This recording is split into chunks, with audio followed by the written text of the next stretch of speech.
Welcome to this deep dive, and a very special welcome to the first ever deep dive from Radio AMEDLA. That's right, the Latin American Medical Dental Association. We're going to be diving into some of the amazing material from AMEDLA's webinars. We are. They stream them on Twitch, and they are just packed with information. Today, we're starting with a really critical one. It's potentially malignant oral alterations and oral cancer, which was presented by the incredible Dr. Roberto Onner Cruz Tapia.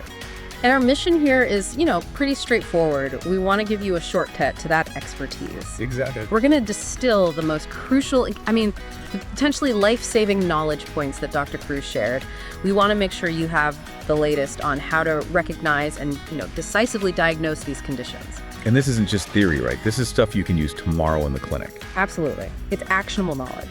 And speaking of expertise, Dr. Cruz, his credentials are just incredible. He's a dental surgeon, a specialist and master in oral pathology from UNAM, and now he's a PhD student at the National Cancer Institute. Wow.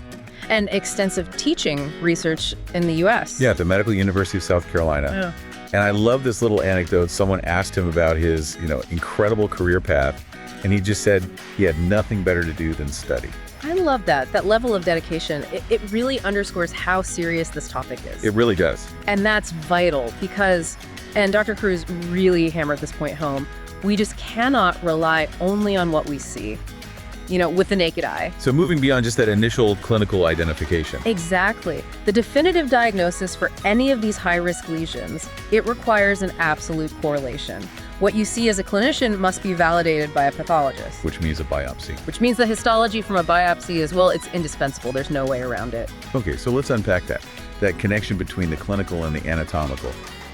When we're talking about oral cancer, where does it usually start? What are, the ground zero structures? We're mostly concerned with the lining of the mouth, the stratified squamous epithelium. But it's so important to remember this tissue isn't all the same. Right. It varies. It varies a lot. In areas built for protection, like the hard palate, it's tough, it's keratinized. But in other spots, like the floor of the mouth or the underside of the tongue. The more mobile areas. Right. The areas that move a lot, the epithelium there is thin, it's non-keratinized, almost translucent. And those thin, vulnerable areas, that's where we see a higher incidence of cancer. And often more aggressive cancer, I imagine. Often, yes. So, squamous cell carcinoma, SCC, that's the most common one, and it comes from this epithelial layer.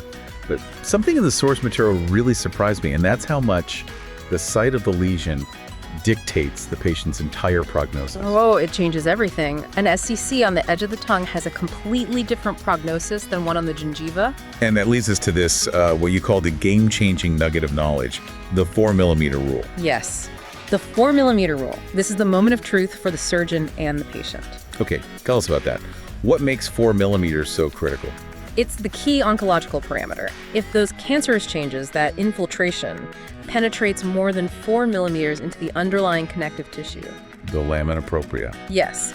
The patient's risk profile just skyrockets. Because at that depth, the tumor cells have a much, much higher chance of reaching the lymphatics and spreading. Wow. So if it's more than 4 millimeters? The patient has to be evaluated for a selective neck dissection, that tiny measurement. It's the difference between a simple excision and a life-altering surgery. 4 millimeters. That is just, it's a stunningly small margin of error. It is. Okay, moving on from that, let's talk terminology. The source mentioned we're moving away from older, maybe scarier terms like precancers. Yes, and that's a really positive shift. The accepted term now is potentially malignant oral disorders, or PMODs. PMO. Right. And this new term is more accurate. It reflects that these lesions have the potential to transform, but it's not a guarantee. It's not a death sentence. So it puts the focus back on monitoring, on interception. Exactly. Rather than, predetermined doom. So when a clinician is looking at a patient, what are the 3 big things they need to be evaluating in any suspicious lesion? Dr. Cruz boiled it down to 3 essentials: texture or thickness, color or pigment, and consistency. Okay. For texture, you're looking at that keratinization. Is it thick and warty, or is it thin and worn down? For color, you have to distinguish between what's normal for that patient and what's pathological. And that brings us to that fascinating story about pigmentation. This, I think, perfectly captures why good patient history is so critical. Oh, absolutely. The bismuth pigmentation. The presentation pointed out that older patients often use things like Pepto-Bismol, right? Sure, for stomach issues. And the active ingredient, bismuth subsalicylate, can cause a black pigmentation on the tongue. So you see this dark, worrying spot on an older patient, and your first thought might be something terrible. But it could just be their medication. Your first question should be, are you taking Pepto-Bismol?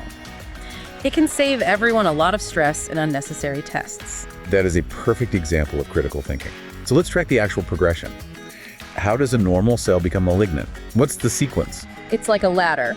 You start with normal epithelium, then with some kind of constant irritation, it can progress to hyperplasia. Which is just more cells. It's just an increase in the number of cells. The next step is dysplasia. Now the cells themselves start looking abnormal. Wrong size, wrong shape, the architecture is messy. And from there. If that dysplasia takes over the full thickness of the epithelium, it becomes carcinoma in situ, cancer, but it's still contained on the surface. The final step being? The final step is when those cells break through the basement membrane into the tissue below. That's invasive squamous cell carcinoma. And while SCC is the big one, we also have to think about other types, right? Tumors that don't start on the surface. Definitely. You have to remember the adenocarcinomas. These come from salivary glands, not the surface epithelium. Which is a useful diagnostic clue. It's a great shortcut because you know salivary glands are usually absent in certain places, like the gingiva or the midline of the hard palate. So if you see a glandular type tumor there, it's extremely rare and points you in a different direction. Okay, let's focus on the most common PMOD we mentioned, leukoplakia. It seems like a huge number of white lesions fall under this umbrella. They do. Leukoplakia is really a diagnosis of exclusion. It's a white plaque you can't wipe off and you can't classify as something else, like lichen planus. And the stakes are high with these. Very high. The source noted that about 10 to 15% of all leukoplakias will eventually undergo malignant transformation if they're just left alone. So how do we start to categorize them? Which ones are the most dangerous? Clinically, we divide them by appearance. You have homogeneous leukoplakia, which is uniform, flat, well-defined. That's generally less aggressive. And the other type? Then you have the non-homogeneous types, which are way more common and much more concerning. What do those look like? They can be speckled or mottled, nodular, or even kind of warty and verrucous. Any of that uneven texture immediately raises the suspicion level. And again, location matters here too, right? Yeah. What are the biggest red flags? Two absolute non-negotiables. First, the site. Any lesion that's further back in the mouth base of the tongue, soft palate, floor of the mouth, it's just inherently riskier. Not because it's more aggressive, but just because it's harder to see. Exactly. They get missed by the patient, by the dentist, until they're already advanced. And second, any lesion that changes. If it suddenly gets harder or softer, or if it ulcerates for no reason, those are flashing red lights. Which brings us right back to the biopsy. It really seems like there's no substitute for getting that tissue to a lab. It's the only way you'll know the truth. But, even in the lab, there's complexity. Pathologists grade dysplasia as mild, moderate, or severe. And the source mentioned that's subjective. It is. There's a real hurdle there. Yeah. What one pathologist calls moderate, another might call severe. That's why the clinical information you provide with the sample is so vital. The pathologist needs that context. So what if it's in a gray area? Nope. The pathologist sees changes, but can't definitively call it dysplasia. Yeah. What happens then? That's a great question. That's where we get the concept of keratosis of uncertain behavior, or KUB. KUB. It's for lesions that have some epithelial changes, but they don't quite tick all the boxes for a definite dysplasia diagnosis. So how do you manage KUB? It depends entirely on the size. If it's small, let's say under a centimeter, the best practice is just to excise the whole thing. Get rid of the risk. And if it's a large lesion? If it's large, over 3 centimeters maybe, you can't just take it all out. So the protocol is continuous monitoring. You're doing a repeat biopsy every 6 to 12 months. Now, for me, the most shocking detail from the presentation was about the diagnostic pitfalls. The idea that SCCs are treated as simple infections for months is, well, it's terrifying. It's the single biggest cause of delay in getting these patients proper care. It happens all the time. They see some inflammation, maybe some secondary candida. And they immediately reach for antibiotics, antifungals like nystatin, or some kind of topical mix. They assume it's an infection. And that assumption buys the malignancy weeks or months to get worse. So what's the rule? What's the ironclad rule Dr. Cruz wants every single clinician to adopt? The rule is unambiguous. If an infection or any lesion does not resolve or show measurable improvement within 10 to 15 days, a biopsy is mandatory. No exceptions. No exceptions. You have to treat the suspicion, not the superficial symptom. Delaying that biopsy is the most dangerous mistake you can make. That is a major takeaway. So moving on a bit, oral cancer is multifactorial. Let's run through the risk factors mentioned in the source. Well, the classic ones are still paramount.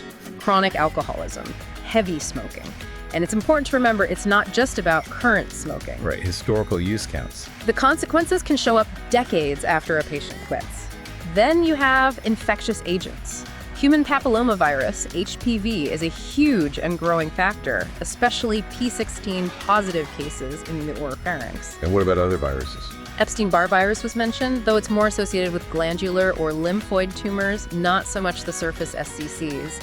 And finally, you can't forget the sun. Solar damage. Leading to actinic cheilitis on the lip, a big factor for people with chronic sun exposure. Before we close out on the biopsy itself, we have to talk about that fear. The myth that taking a biopsy will somehow spread the tumor. Oh, that myth is so persistent. But the source was very clear. It's a myth. For these conditions, it's just not a valid concern. The truth that will save your patient is in the microscope. So hesitating is actually more harmful. Far more harmful. Delaying the diagnosis is the real danger, not the small incisional biopsy itself. Okay, so let's say the clinician is ready to do the biopsy. What are the practical, must-do steps for submitting a good specimen? This part of the presentation was full of really great practical advice. First, photo documentation. It's non-negotiable. Take a picture before you cut. Yes, before the biopsy. It helps the pathologist immensely, and it's crucial for your own follow-up. Second is sample size. A superficial shave is useless. You need depth. You need depth, at least 5 millimeters in length, width, and depth. You have to give the pathologist enough tissue to see if it's crossing that critical 4 millimeter mark. And how do you handle the tissue once you have it? Proper handling is everything. You clean it gently with saline solution, don't just drop a bloody sample in the jar, and then you immerse it in formalin at a strict 10-to-1 ratio. 10 parts formalin to 1 part tissue. Exactly. And store it at room temperature, not in the fridge, and definitely not near a heat source like an autoclave. Extreme temperatures will just destroy the cells. This has been an incredibly insightful dive. The main message I'm hearing over and over is that recognizing these PMODs requires sharp clinical judgment, but it must be immediately followed up with definitive histopathology. Underestimating a change or delaying that 10 to 15-day biopsy can literally cost a patient their life. And if we take all this amazing information and think about the ultimate challenge, which is prognosis, it raises an interesting question for you to think about. Okay. When you're looking at a new oral cancer case and you're considering all these factors we've discussed, smoking history, the specific anatomical site, HPV status, the measured depth of invasion, which one of those elements do you think holds the single most weight in determining that patient's final prognosis? That is a very compelling question to think about. We want to say a huge thank you for joining us on this really essential deep dive into the work being shared by the Latin American Medical Dental Association. Absolutely. And we really encourage you, our listener, to follow AMEDLA on all their social media.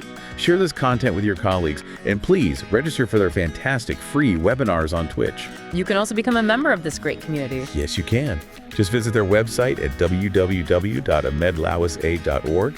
Keep learning, keep correlating, and we will catch you on the next deep dive.